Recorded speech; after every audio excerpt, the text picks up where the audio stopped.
Good morning, students.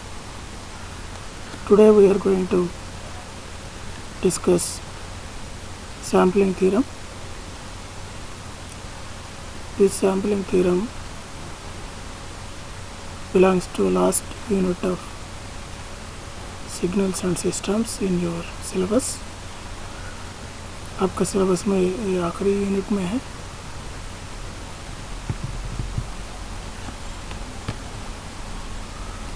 पहला हम signal sampling का ज़रूरत, नीड ऑफ सैम्पलिंग, इसका बारे में डिस्कस करेंगे. सैम्पलिंग क्यों करना चाहिए और सैम्पलिंग का एप्लीकेशंस डिस्कस करेंगे. आज हम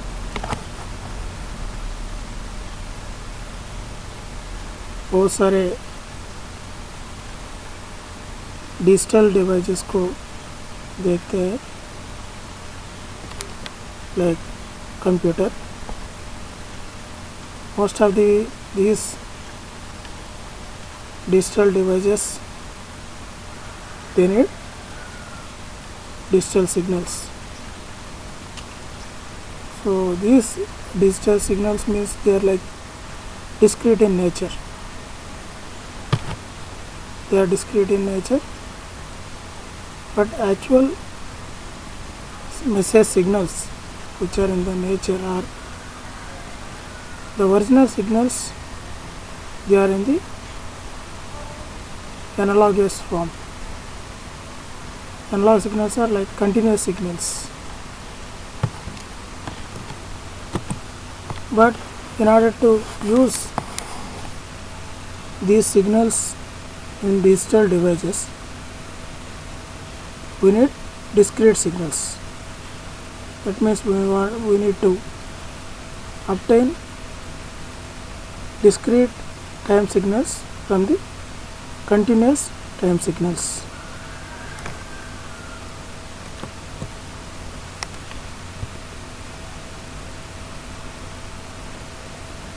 So in order to use original message as input to digital devices, we need to convert continuous time signals to discrete time signals. वास्तव में जो सिग्नल्स हमको अवेलेबल है वो एनालॉगस फॉर्म में है, इस कंटिन्यूस टाइम सिग्नल का फॉर्म का रूप में है. उसको हम डिस्क्रीट टाइम सिग्नल्स का रूप में कन्वर्ट करना पड़ेगा ताकि वो सिग्नल्स को हम डिजिटल एप्लीकेशंस में यूज़ करने पाए. तो इसलिए अपन को उस सिग्नल्स को, एनालॉगस सिग्नल्स को, कंटिन्यूस टाइम सिग्नल्स को सैम्पलिंग करना पड़ेगा.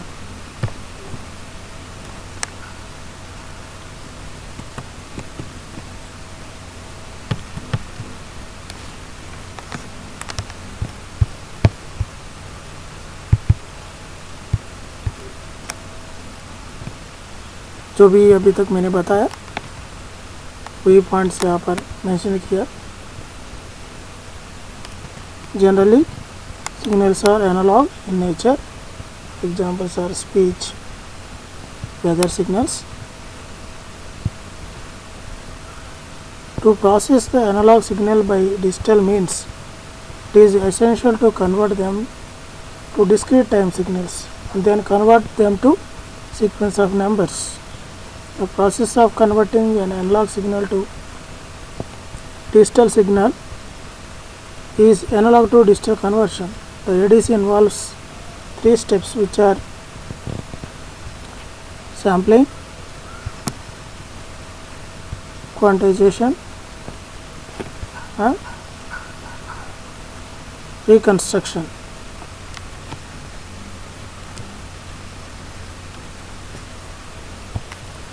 Types of signals. As we know, analog signals are nothing but continuous in time and amplitude. Examples: voltage, current and temperature. Digital signals are discrete both in time and amplitude. Example, attendance of the class. Discrete time signals. They are discrete in times but continuous in amplitude. Example, hourly charge of temperature in any area.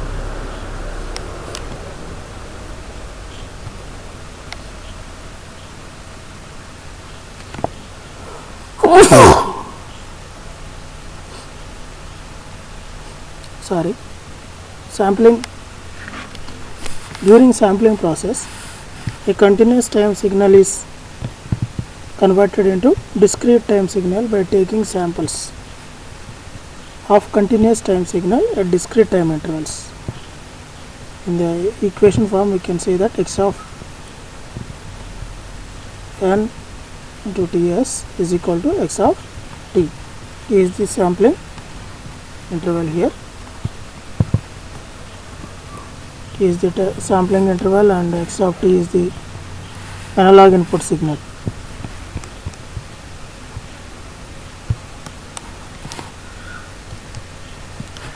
Sampling theorem. Sampling theorem gives the criteria for minimum number of samples that should be taken. Sampling criteria. Sampling frequency must be twice of the highest frequency, means Fs is equal to 2 into omega. Fs is the sampling frequency, omega is the higher frequency content, 2W also known as Nyquist rate.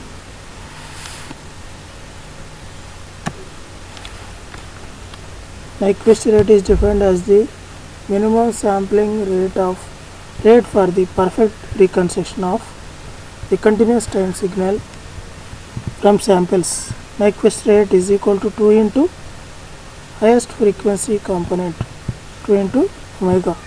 So sampling rate must be greater than or equal to Nyquist rate. Here we can prove this sampling theorem.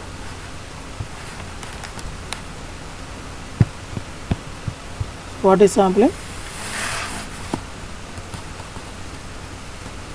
Sampling is reduction of continuous time signal to a discrete time signal. Here we can take a message signal. This is the message signal represented by m of t. It is a band limited. What is a band limited signal? Its Fourier transform is having positive values of frequency within a band here, from here to here, from minus omega m to plus omega m, remaining are 0. That is a band limit signal. So here omega m is the maximum frequency.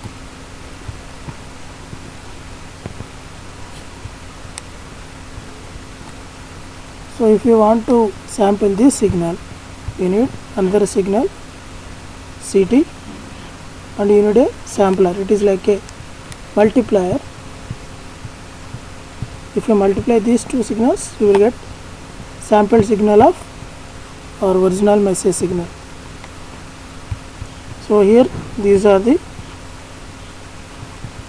is nothing but impulse. So C of t is equal to sigma n is equal to minus infinity to plus infinity delta of t minus n into ts. When n is equal to 0, it is delta of t.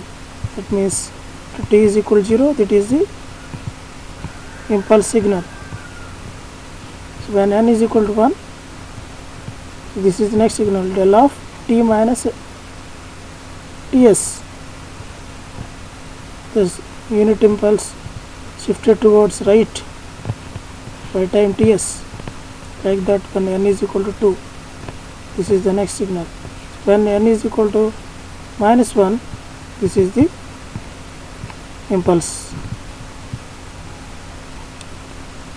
So if we multiply these two signals, we will get a sampled signal of original message signal. So here the instantaneous values are equal to the instantaneous values of original message signal with the corresponding time. See here, T of s, Ts.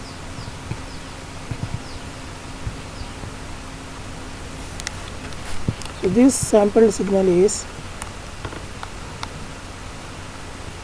m of t multiplied with c of t. If you obtain the Fourier transform of the signal,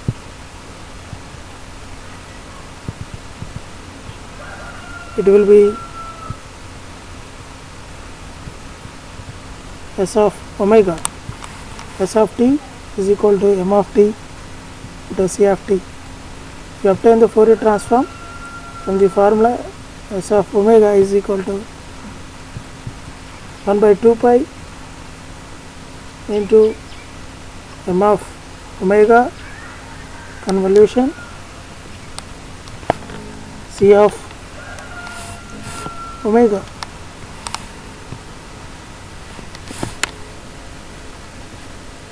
So here what is T of s? It is the sampling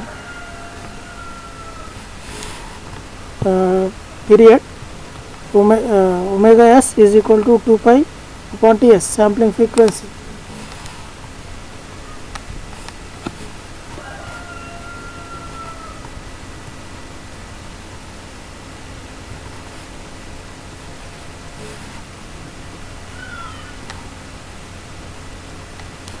So if you multiply m of t with c of t, you will get s of t, which is the sampled signal of the original message signal.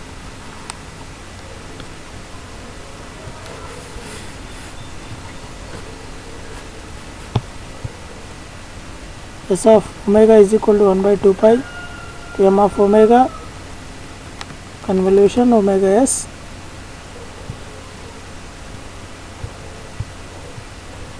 sigma n is equal to minus infinity plus infinity del of omega minus n into omega s. Let us take this.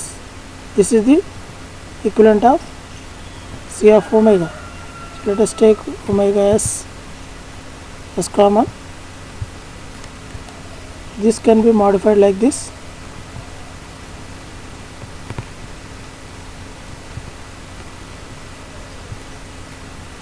This can be modified like this. These are the properties of the convolution. But from this formula, here this entire equation converted like this. From this formula, x of t convolution del of t minus t1 is equal to x of t minus t1.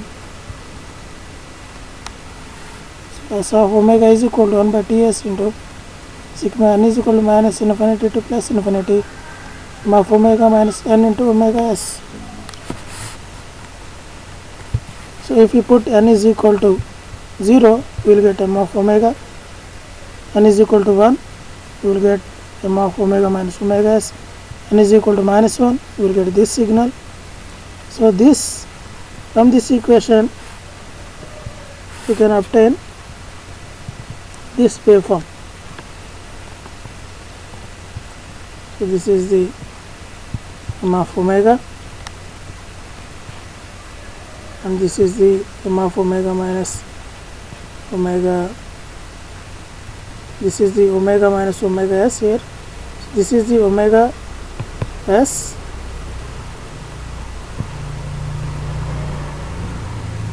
So this will be omega s plus omega m, and this will be omega s minus omega m.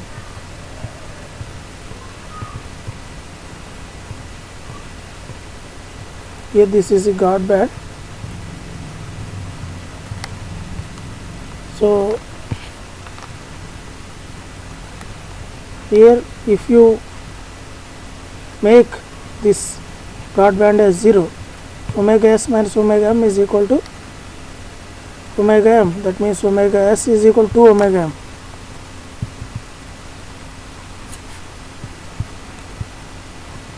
So this signal is nothing but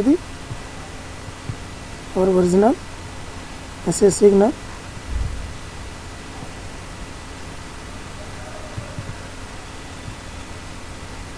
The condition for sampling should be omega s should be greater than or equal to 2 omega m. This is sampling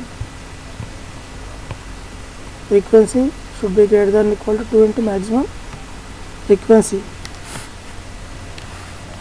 So from the statement we can observe here sampling theorem. A signal can be represented in its samples and can be recovered back when sampling frequency is greater or equal to twice of the maximum frequency component represent in the signal. That means omega s should be greater than or equal to 2 omega m. If it is less than, omega s is less than 2 omega m, the overlapping takes place like this. This is undersampling or aliasing effect here. See here in the previous figure there was no overlapping, but here overlapping takes place.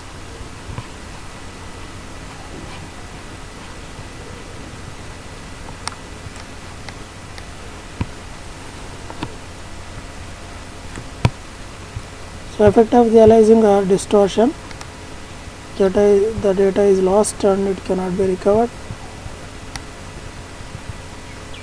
Sampling rate must be greater than or equal to omega s should be greater than or equal to 2 omega m. If there is no aliasing, there should be a guard band or just these triangles can touch each other. There should not be any overlapping.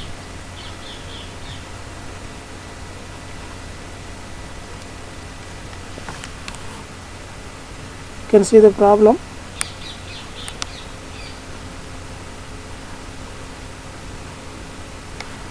So this will be a assignment for you. You can go through this problem.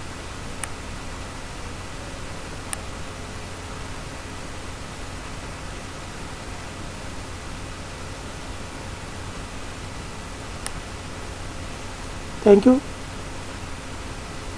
you for following this presentation. Remaining things we will continue in the next presentation.